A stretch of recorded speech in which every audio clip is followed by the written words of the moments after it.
Now we're getting a look here at some PS4 gameplay. Very richly detailed environment, and I see some bad news, I think, just outside that locker. Tell me a little bit about how Amanda Ripley, or the player, interacts with the alien. So, Alien Isolation is very much about survival. It's not about trying to kill the alien.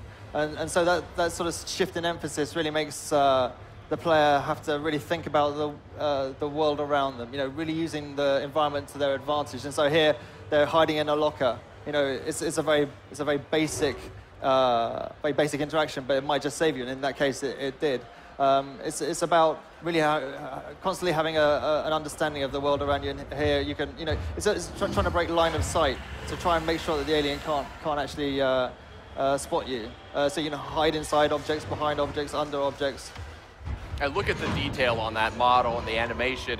I had a chance to play this actually a few months ago, an early version on PS4, and it's stunning. The visuals are excellent, as you can see here. Very faithful to that sort of, as you guys have described it, a lo-fi, sci-fi world. And we have a motion tracker here, which is a really effective way to jack up the tension. So, I mean, you're sort of dueling wits with the galaxy's most formidable predator. Talk a little bit about what the player's going to need to do to stay out of the way of the alien. Right, so yeah, I mean, you've got the motion tracker. It's quite an imperfect device, but it's a very physical thing. We didn't want it to feel like some kind of magic map.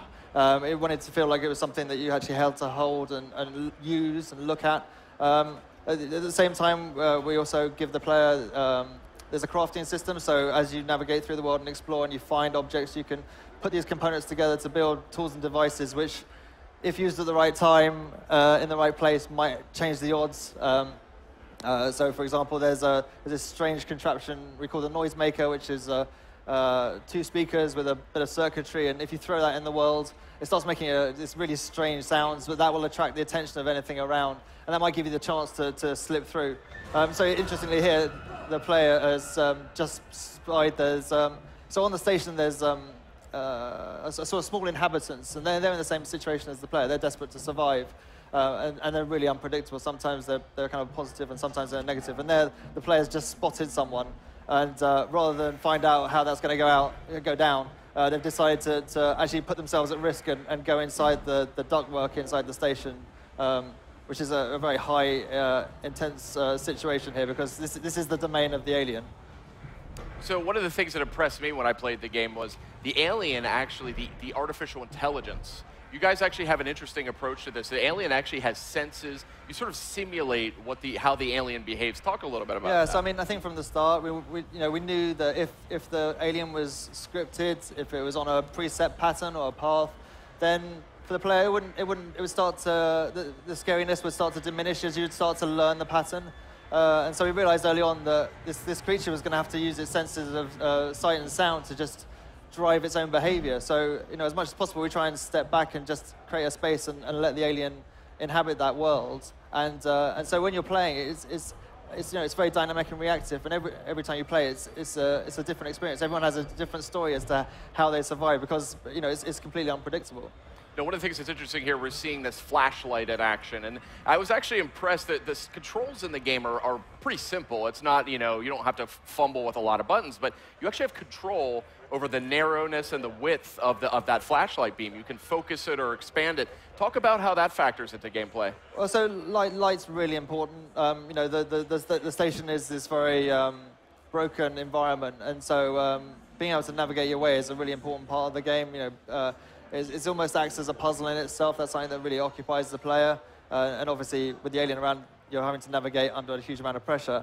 And so light is important. But of course, at the same time, if you switch the light on, then that's a massive beacon to the alien. And so you have to use, again, it's using what you have at the right place at the right time, and using it, in a way that will help you to survive.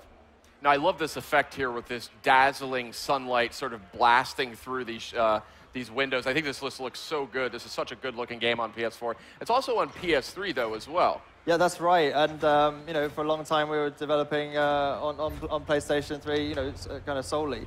And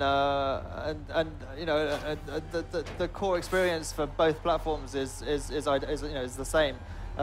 You know, I think we got some real rocket scientists back at the studio, and you know, we're using our own proprietary tech on these platforms. And it really, you know, we knew what we wanted to make from the start. We wanted to make this really immersive experience, which would be about lights and it'd be about effects and about sound. And so it felt like the right path for us was to create our own technology in order to deliver this. You know, it's kind of a bespoke just for this game.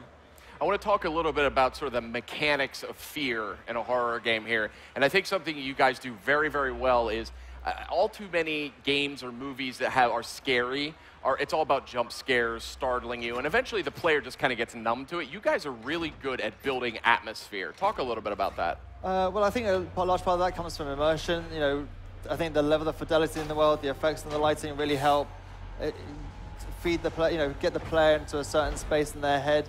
Then when you combine that with the fact that the alien is unpredictable, its AI is unpredictable, you're not sure. I mean, I think that kind of really goes all the way back to what I think is horror. It's about the unknown, about not knowing what's around the corner, and the fact that it is unpredictable and dynamic and reactive means that you know, you can't be sure. It does keep you the tension. I guess, I mean, that's the fun thing for us is, you know, we've been working on this game for over 3 years. And, you know, as developers, we play the game every day, all day, every day. And yet, you know, this game gets our hearts thumping, and you know, we die. You know, it still has a really, sort of an emotional effect on us because every time we play it, it's like playing for the first time again because we don't know what's going to happen. Mm-hmm. So here we are. Talk to me a little bit about what we're seeing here. I haven't seen this footage, actually. So in this part of at E3, we're showing a new slice of the game from the main campaign, and here the player is trying to they're trying to hack their way into the system, but they've now been approached by and attacked by these really super tough and super strong synthetics. I prefer the term artificial person myself. Sorry. Yeah, but. And you know, like I say, they're super tough, and so the players just use the iconic flamethrower to try and take them down. Looks like they had a few pistol rounds, so they've used those. But the player also has an EMP mine, which hopefully they'll use that. This is bad news. Okay, so that's stunned it, and hopefully we'll go in and try and finish them off. Now, these synthetics, as we've seen from the first film and from the second, are quite tough. Yeah, I mean, so the station is run by a different corporation. It's run by Seegson, which is a new part of the universe. They're nowhere near as advanced as Weyland-Yutani, so this is their version of. Well, they can't produce androids at the same level as Ash, and so this is their kind of much more back to basics version. Like I said, you know, earlier, you know. During the game, they are positive, and they help the player, but it's unpredictable. You're not sure which way they're going to go. Now, I did see a handgun come out there at one point to shoot the synthetic, it looked like. I'm assuming if you try that against the alien, that's not going to get you too far. No, that's not going to be very effective at all. I mean, you know, I think the interesting thing for us is putting these things in the world and just letting the player choose how they use them. Yeah, there is a pistol. You know, ammo is very, very limited, and it really is a high risk. You know, you can use it, but it's going to make a huge amount of noise, and that really is going to attract the wrong kind of attention. And so, again, it's about using the right thing at the right time in order to try and survive. I mean, here it's interesting. The players looking like, I think they've just found the alien. I think all the noise in the world is attracted to the alien, and the alien has instead of charging at the character, at the player, has gone back into the vents.